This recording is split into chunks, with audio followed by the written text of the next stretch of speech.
What's up, other posers? It's me, ZZ, and I'm here to grace your ears and eyeballs with yet another wonderful video. That's right, ladies, gents, and everyone in between. Welcome to your loveliest nightmare. Today, I thought it would be very interesting to try a prison art technique where we take candy and we soak the dye out of it to create some probably very sticky watercolors. Something I'm curious about is if the color red is going to be as pigmented as it used to be since the FDA just banned red dye number 3 recently. Although, I'm not really sure if our candy endeavors are going to be infected. I can't speak today, guys. I screwed up twice. If they're gonna be affected, because they typically use red dye 40 in candies instead of red dye 3. But we'll see. Let's go see what's up. So we're on the hunt for some Skittles, since that's what they used in the prisons where this technique originated. Spoiler alert, I never found any Skittles. I also want to find some other candies that are in colors I like that will hopefully leach out their dyes into the water.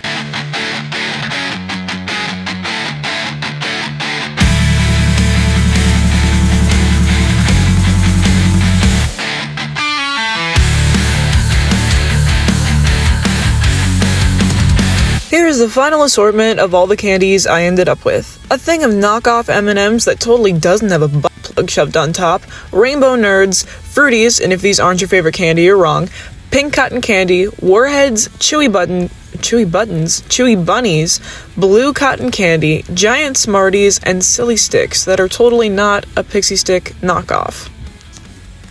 So apparently my brain is very smooth, because when I was shopping for candy, I was thinking about picking out things that are colorful, and I saw rainbow nerds, and I was like, yes, color.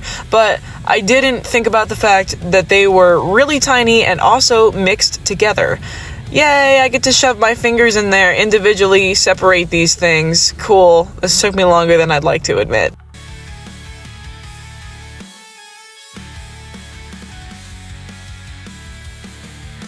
Now I'm gonna dump the rest of this shit into my palettes while I talk more about this technique. So I did some extensive research, and by extensive research, I mean about 10 minutes of Googling, and I have some interesting info about how this all began. There was this guy named John Blasi, and I'm totally saying his last name wrong, who was incarcerated, and he painted using M&Ms. Not only did he have to make the paints he used, but he also made brushes from his own hair. In prison, you can usually buy candy from the commissary, however, the prison system is super fucked up, so there is a huge upcharge for any items that incarcerated people want to buy compared to prices in the stores on the outside. In an interview, Blasi mentions that buying the candy for his pieces got really expensive, which makes sense because he would use multiple packs for one piece. I wasn't able to find an answer, but I'm very curious as to how much money he put into each of his pieces, and if he had someone adding money to his books or if he had to fund his own work. I think it's pretty cool how artists and creative people always find a way to do the shit they set out to do, and even with limited resources, you can still make something amazing. I want to try this technique and see what it's like to do my work with limited resources. Will it suck, or are these homemade art supplies effective? Now that we're thinking about creativity in prison, let's take a look at a few other incarcerated artists. There's this website where you can buy inmates' original art online, and everything seems really underpriced for the quality of their work. If you're interested in checking this website out, it's called Art for Redemption, and it's linked in my description.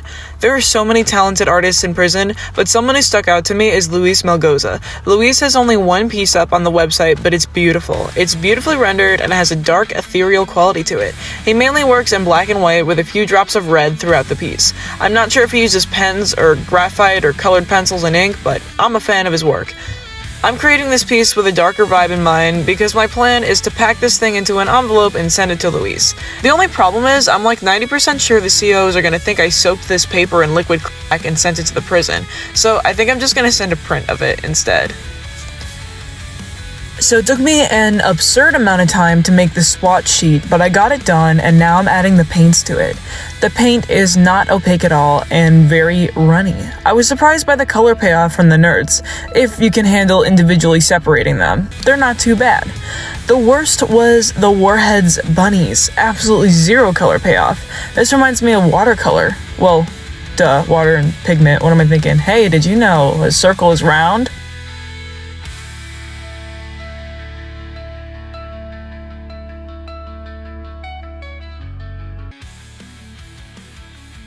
This is not exactly turning out how I want it to look because these stupid paints are so washed out.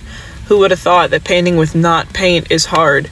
I wrote a little letter to include with the print that explains why he got this weird random artwork in the mail, and to remind Louise that his work is absolutely badass. I have a lisp because I just ate a very large candy cane. And no, that's not a euphemism. I found like a 12-inch long candy cane, like the size of a quarter, like in thickness, in the back of my car. So I opened it and I ate some of it until I realized people were looking through the window at me. And I didn't realize why until after. But I didn't eat the whole thing, just so we know. Also, I was not at my studio filming this. I was somewhere else. So I had to work with the paper that I had, and I didn't use watercolor paper, and I really wish I did, because I don't know if you were watching. That sounds condescending. I don't know if you were watching, but the water is like sitting on top of the surface of the Bristol and not soaking in. It's painful to see. Anyways, here's a final look at the piece before I shove it into the scanner and send my big fat letter off to Louise. Well, that was a fun time. I made this thing, and I think it's pretty cool how you can, like, take the dye from candies and make it into a piece. But that does make me question a little bit, like, the shit that we're putting into our bodies. Yeah. I don't know how I feel about that one, but I don't like the piece I made, but it's okay because I'm gonna blame it on the medium. Now it's time for this week's band shoutout, and today I would like to highlight Unbroken Kraft. Unbroken Kraft. I sound fucking stupid. Unbroken Kraft is like a cyberpunk futuristic project, and it's kind of villainy, and it's so cool, and you should go listen to it. I linked this dude's Spotify and his YouTube in the description because it's totally worth a listen. That's all I have for you today. So hit the like button, subscribe if you want, and also leave a comment outlining everything you dislike about my appearance in ascending order. Bye!